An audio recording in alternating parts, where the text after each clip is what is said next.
അങ്കമാലി സ്റ്റേഷനിൽ വിളിച്ചിട്ട് ഇങ്ങനെ പറഞ്ഞു അവർക്ക് ഐജിന്റെ ഓഫീസിൽ പോയിട്ടാണ് പുള്ളി പറയുന്നതെന്ന് പറഞ്ഞ്. ഐജിന്റെ ഓഫീസിൽ പുള്ളിയുടെ വോയിസും കാര്യങ്ങളും റെക്കോർഡും പിന്നെ ഞങ്ങൾ സംസാരിച്ചതും ഒക്കെ ഉണ്ടാകും. പക്ഷെ ഞാൻ പുറത്തു വിടൂല, കാരണം അവർക്ക് താല്പര്യമില്ല അങ്ങനത്തെ കാര്യങ്ങൾ. അവർക്ക് എന്നല്ല ആർക്കും താല്പര്യമില്ല. ഇപ്പൊ ഞാൻ അവരുടെ ഉമ്മയായിട്ട് സംസാരിച്ചതും മറ്റുള്ള ഈ കുട്ടിയായിട്ട് സംസാരിച്ച എല്ലാം ഉണ്ട് വോയിസ്.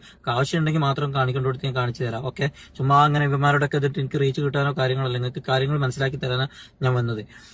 അപ്പോ അവരവിടെ പരാതി കൊടുത്തിട്ട്, പരാതി ഇങ്ങനെ ഒരു സംഭവം ഉണ്ട്, ഇത്രയും വലിയ ഇമ്പോർട്ടന്റ് ആയിട്ട് ഒരു കുഞ്ഞു പൈതല് നഷ്ടപ്പെട്ട വലിയൊരു കേസിന്റെ ഒരു കാര്യത്തിന് ഇങ്ങനെ ഒരു പരാതി, ഇങ്ങനെ കുട്ടീനെ കണ്ടു ഒന്ന് പോയി എന്ന് പറയുമ്പോൾ ഒരു പട്ടിക്കുട്ടിനെ കാണാതായാൽ പോലും നമ്മൾ ഓടിപ്പോകൂലേ? ഇന്ന കുട്ടീന്റെ അല്ലെങ്കിൽ ഒരു പൂച്ചക്കുട്ടിനെ കാണാതായാലും നമ്മൾ ഓടിപ്പോകൂലേ?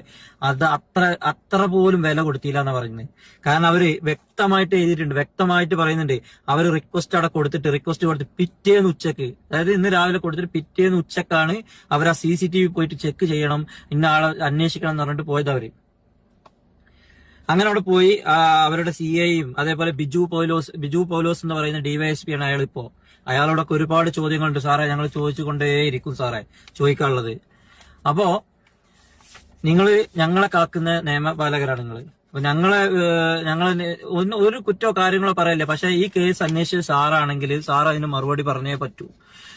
അപ്പോ ഈ ഒരു വീഡിയോ കാര്യങ്ങളുണ്ട്, അങ്ങനെ അവരവിടെ പോകുന്നത് CCTV എടുക്കുമ്പോൾ ഈ പെൺകുട്ടി പറഞ്ഞതൊക്കെ സത്യമാണ്.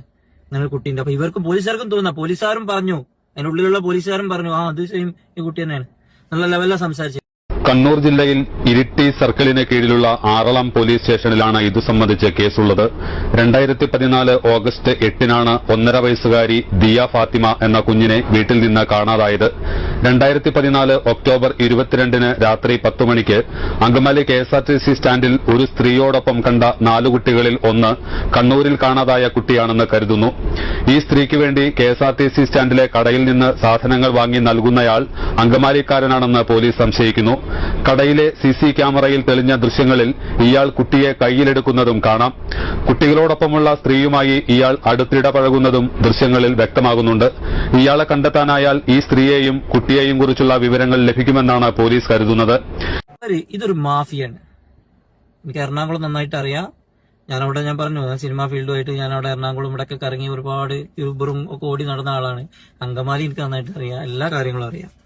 അപ്പൊ ഒരു കുട്ടീനെ ഇപ്പൊ നമുക്ക് ന്യൂസുകളിലും കാര്യങ്ങളൊക്കെ നമ്മൾ കണ്ടു, ഒരു കുട്ടീനെ കൊടുത്താൽ 4 ലക്ഷം കിട്ടും, 5 ലക്ഷം കിട്ടും എന്നൊക്കെ ഓരോരുത്തർ വീഡിയോയിലും ഇതിലൊക്കെ ഒരുപാട് ആരൊക്കെ കണ്ടുപിടിച്ചൊക്കെ പറഞ്ഞ് നമ്മൾ അവിടെ ഇവിടെയൊക്കെ കേട്ടിട്ടുണ്ട്. അപ്പോ ഒരു കുട്ടിക്ക് 4-5 ലക്ഷം കിട്ടുന്നുണ്ടെങ്കിൽ ഈ പോലീസുകാർ അതിനേക്കാൾ കമ്മീഷൻ വാങ്ങിയിട്ടുണ്ടാവും. ഇല്ല, വാങ്ങിയെന്നല്ലേ പറയുന്നത്, വാങ്ങിയിട്ടുണ്ടാവാം, ഇല്ലാതിരിക്കൂല. കാരണം ഈ കുട്ടി, ഈ മാതാപിതാക്കൾ പറയാത്ത കാര്യം FIRൽ എഴുതിയിട്ട് എന്തിനാണ് അന്നത്തെ പോലീസുകാർ ആ കേസ് ക്ലോസ് ചെയ്തത്? എന്തിനാ? അതിനുത്തരം ബിജു പൗലോസിന് തരാനുണ്ടോ? DYSP ആണ്, ശരിയാണ്. നിങ്ങൾ എത്ര കൊമ്പത്താളായാലും ചോദിക്കേണ്ടത് ഞങ്ങൾ ചോദിക്കും സാറേ. അതിന്റെ ഒരു നല്ലൊരു വിശദീകരണം നിങ്ങൾ തരണം. ഞങ്ങൾ നിങ്ങളുടെ അടുത്തേക്ക് വരുന്നുണ്ട്. നിങ്ങളെ പലപ്പോഴും കാണാറുണ്ട് ഞങ്ങൾ ആളുകൾ കോടതിയിലും പരിസരത്തും വെച്ചിട്ട്. അപ്പൊ സാറെന്താ പറയല്? തുമ്പില്ല, അതങ്ങനെ പോയി എന്നാ സാറ് പറഞ്ഞിട്ടുള്ളത്. സാറെ ഞങ്ങൾക്ക് ചോദിക്കാനുള്ള ഞങ്ങൾ ചോദിക്കും, സാർ അത് പറയണം. അപ്പൊ പല ആളുകളും പറയുന്നുണ്ട്, സാറിനും പറയണ്ടോ, ഞങ്ങൾ നിയമപാലകരാണ്, പോലീസുകാർ. നിങ്ങളാ പണി ചെയ്യാത്തോണ്ടാ സാറേ സാധാരണക്കാരായ ഞങ്ങൾ ഇതിന് ഇറങ്ങുന്നത്, ഞങ്ങൾ ഇറങ്ങേണ്ടി വന്നത്. നിങ്ങളെ പണി വൃത്തിക്ക് ചെയ്യാത്തോണ്ടാണ് ഞങ്ങള്. അതായത് നിങ്ങളതൊരു സിനിമാ നടന്റെ അല്ലെങ്കിൽ മറ്റുള്ളവന്റെ കാര്യമാണെന്നുണ്ടെങ്കിൽ നിങ്ങൾ ഇറങ്ങിയിട്ടുണ്ടാവുമല്ലോ, മാധ്യമ ശ്രദ്ധ കിട്ടും നിങ്ങൾക്ക്. നിങ്ങളെ പോട്ടങ്ങനെ അച്ചടിച്ചു വരും പത്രത്തിലും യൂട്യൂബിലും അവിടെയും ഇവിടെയൊക്കെ. അപ്പൊ നിങ്ങൾ അങ്ങനത്തെ ആദ്യമായിട്ട് ഇറങ്ങും. ഇതിപ്പോ എന്തോ ഒരു കൂലിപ്പണിക്ക് പോണ ഒരു ചങ്ങായി. സാറേ മറുപടി പറഞ്ഞേ പറ്റുള്ളൂ സാറേ. അത് ചോദ്യങ്ങളൊക്കെ ഒരു 20 തീയതിക്ക് ശേഷം സാറിന് മനസ്സിലാവും.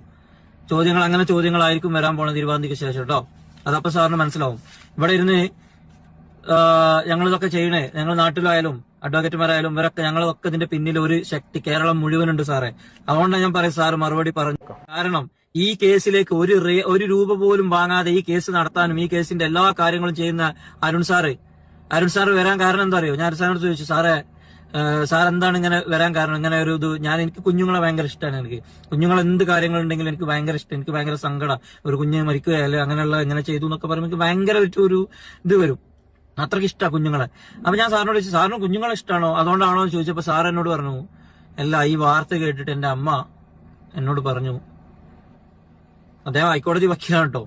അപ്പൊ എന്റെ അമ്മ പറഞ്ഞു, ഈ വാർത്ത കണ്ടിട്ട് അമ്മ എന്നോട് പറഞ്ഞു, മോൻ ഈ കേസ് വാദിക്കണം, അതിന് കാശൊന്നും വാങ്ങരുത്, അത് അമ്മന്റെ റിക്വസ്റ്റാ.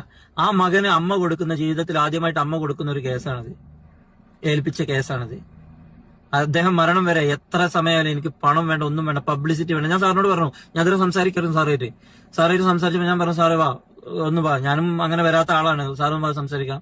ജനീതില്ല, ജനീതിന് എന്ത് വേണോ ഞാൻ തരാം, പക്ഷെ ഇങ്ങനെ പബ്ലിക്കിൽ വന്നിട്ട് പറയേണ്ട ആവശ്യമോ കാര്യങ്ങളോ ഒന്നും ഇല്ല. അത്രയും നല്ലവനായ ഒരു വ്യക്തിയായിരുന്നു സാറേ, പറയാൻ വാക്കുകളില്ല.